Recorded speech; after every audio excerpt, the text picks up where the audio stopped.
Fish டேங்க்ல heater fix பண்ணா திடீர்னு வெடிச்சிடும். இது இல்லாம ஹீட்டரை யூஸ் பண்ணும்போது கரண்ட் பில் தாறுமாறா எகிரிடும். இதோட இன்னொரு முக்கியமான குடும்பம் என்ன தெரியுமா? நம்ம ஆசையா வளர்க்குற மீனுக்கு வியாதி வராம இருக்கணுங்கிறதுக்காக ஹீட்டர் வைக்கிறோம். ஆனா அந்த ஹீட்டர்னாலேயே மீன் செத்துரும். அப்பப்பா போதுண்டா சாமி, இந்த ஹீட்டரை டேங்க்ல வைக்க கூடாதுன்னு முடிவு பண்ணிட்டீங்களா? அப்படி இல்லை ஃப்ரெண்ட்ஸ். இந்த ஹீட்டரை சுற்றி நிறைய கட்டுக்கதைகள் இருக்கு, சில உண்மைகள் இருக்கு. அந்த ஹீட்டரை பத்தி உள்ள சில டீட்டெயில்ஸ் தான் இந்த வீடியோல பார்க்க போறோம். அந்த வீடியோ பார்க்கும்போது உங்களுக்கு ஹீட்டர் யூஸ் பண்ணலாமா வேண்டாமா, எதுக்கு யூஸ் பண்றோங்கிறது எல்லாமே கிளியரா புரியும். இப்ப முதல்ல ஹீட்டர் வெடிக்குமா, இந்த கேள்விக்கான பதிலை பார்க்கலாம். ஹீட்டருக்குள்ள பாத்தீங்கன்னா ஒரு ஃபிலமெண்ட் இருக்கும். நம்ம பிளக்கை ஆன் பண்ண உடனே அந்த பிளக் வழியா கரண்ட் பாஸ் ஆகி உள்ள ஃபிலமெண்ட்டை ஹீட் ஆகி அந்த ஹீட் வந்து அந்த கிளாஸுக்குள்ள இருக்கக்கூடிய ஏரை ஹீட் பண்ணி அதுக்கப்புறம் அவுட்டர்ல இருக்க கிளாஸ் ஹீட் ஆகி அதுக்கப்புறம் தண்ணி ஹீட் ஆகும்.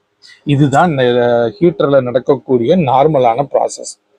இப்ப நம்ம ஹீட்டரை ஆன் பண்ணி வச்சிருக்கோம்னு வச்சுக்கோங்களேன், அந்த ஃபிலமெண்ட் வந்து நல்ல ஹாட் கண்டிஷன்ல ஆகும், அந்த கிளாஸும் கொதிச்சுட்டு இருக்கும். சில பேர் என்ன பண்ணுவாங்கன்னா, தண்ணி மாற்றும் போது அந்த சுவிட்ச் ஆஃப் பண்ண மறந்துடுவாங்க. அதாவது ஹீட்டரோட சுவிட்ச் ஆஃப் பண்ணாமலே டைரக்டா தண்ணியை எடுத்துருவாங்க. தண்ணியை எடுத்துட்டு மறுபடியும் ஃப்ரெஷ்ஷா வாட்டரை ஃபில் பண்ணுவாங்க.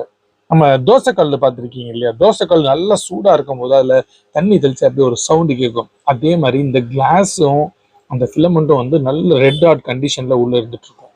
நீங்க ஃப்ரெஷ்ஷா வாட்டரை எடுத்துட்டு புதுசா ஒரு வாட்டர், அந்த வாட்டரோட டெம்பரேச்சர் வந்து கண்டிப்பா கம்மியா தான் இருக்கும். அதை நம்ம ஊற்றும் போது என்ன ஆகணும், அந்த கிளாஸ்ல பட்டா கிளாஸ் பட்டுன்னு தெரிச்சிடும். இதை தான் என்ன சொல்றாங்க, நிறைய பேர் வந்து கிளாஸ் வெடிச்சிருதுங்கிறாங்க.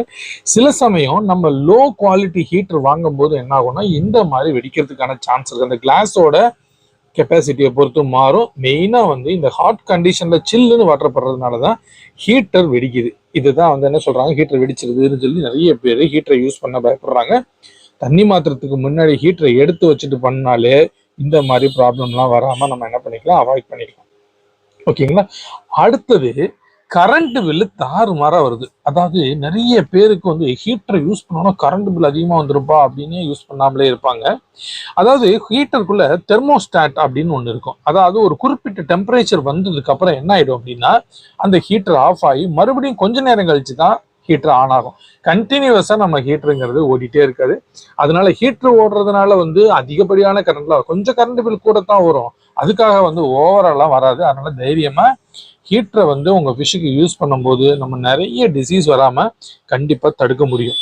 ஸோ அதனால ஹீட்டர் யூஸ் பண்றதுனால கரண்ட் பில் வந்து 10,000 வந்துடும், 20,000 வந்துடும்னா பயப்பட வேணாம். நிறைய ஹீட்டர் போட்டா கண்டிப்பா வரத்தான் செய்யும்.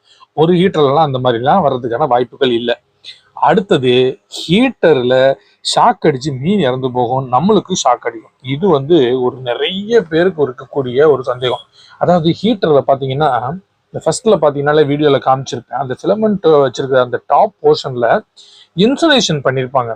ஒரு வாட்டர் ப்ரூஃப் பேஸ்ட் வச்சுதான் நல்லா கரெக்டா பேஸ்ட் பண்ணி வச்சிருப்பாங்க. அதனால தண்ணி போறதுக்கான சந்தர்ப்பங்கிறது ரொம்ப ரொம்ப கம்மி. அப்படியே இருந்தாலும் இது எல்லாமே சைனா மேக் ஹீட்டருங்கிறதுனால ஹீட்டர் ஆன்ல இருக்கும்போது நம்ம கையை விடவே கூடாது. ஹீட்டர் மட்டும் கிடையாதுங்க, எந்த ஃபில்டரோ எந்த ஒரு எலக்ட்ரிக்கல் எக்யூப்மெண்ட் தண்ணியில் இருக்கும்போது கண்டிப்பா நம்ம ஸ்ட்ரைட்டா கையை உள்ள விடக்கூடாது. விட்டோம்னா ஷாக் அடிக்கிறது வாய்ப்பு இருக்கு. ஏன்னா நம்ம டைரக்டா எர்த்துல இருப்போம். அதே மாதிரி மீனுக்கான வாய்ப்புகளும் வந்து கொஞ்சம் இருக்கு. ஆனா 100% இல்லைன்னு அவாய்ட் பண்ண முடியாது. இப்போ நம்ம பார்த்துட்டு இருக்கோம் பார்த்தீங்கன்னா, இதெல்லாம் வந்து ஹட்மேன்கிற கொஞ்சம் குவாலிட்டியான பிராண்டு. நம்ம டேங்க்ல ஹீட்டரை யூஸ் பண்ணும்போது நல்ல குவாலிட்டியான ஹீட்டரை சூஸ் பண்ணி போடுங்க. ப்ரைஸ் கம்மியா இருக்குதுங்கிறதுக்காக லோ குவாலிட்டி ஹீட்டரை போட்டிங்கன்னா கரண்ட் பில் அதிகமாக வரும், ஹீட்டர் வெடிக்கிறதுக்கான வாய்ப்பு இருக்கு. நம்மளுக்கு தேவையான அளவுக்கு அதுல இப்போ சேஃப்டி ப்ரொடெக்ஷன் இல்லாமல் இருக்கலாம். ஸோ அதனால நல்ல குவாலிட்டியான ஹீட்டரை வாங்கி டேங்க்ல ஃபிக்ஸ் பண்ணீங்கன்னா ஃபிஷ்ஷு ரொம்ப ஹாப்பியா இருக்கும், டெம்பரேச்சரும் நல்லா கரெக்டாக மெயின்டைன் ஆகும். இந்த வீடியோ பார்த்தீங்களா? ஹீட்டரை பத்தி உள்ள சில உண்மைகளை வந்து இந்த வீடியோ மூலமா உங்களுக்கு கிளாரிஃபிகேஷன் கொடுத்துருக்கேன். ரொம்ப யூஸ்ஃபுல்லா இருக்கும்னு நினைக்கிறேன். இது வரைக்கும் நம்ம சேனலை நீங்க சப்ஸ்கிரைப் பண்ணாம இருந்திருந்தா சப்ஸ்கிரைப் பண்ணிக்கோங்க. இந்த வீடியோ எப்படி இருந்துச்சுன்னு சொல்லுங்க, உங்க ஃப்ரெண்ட்ஸுக்கும் ஷேர் பண்ணுங்க. முடிஞ்ச அளவுக்கு நிறைய இன்ஃபர்மேஷன் நம்ம கேதர் பண்ணும்போது தான் ஃபிஷ் ஹாபிங்கிறது சூப்பராக இருக்கும். ஓகே, மறுபடியும் ஒரு நல்ல வீடியோ எடுத்துக்கலாம். பை.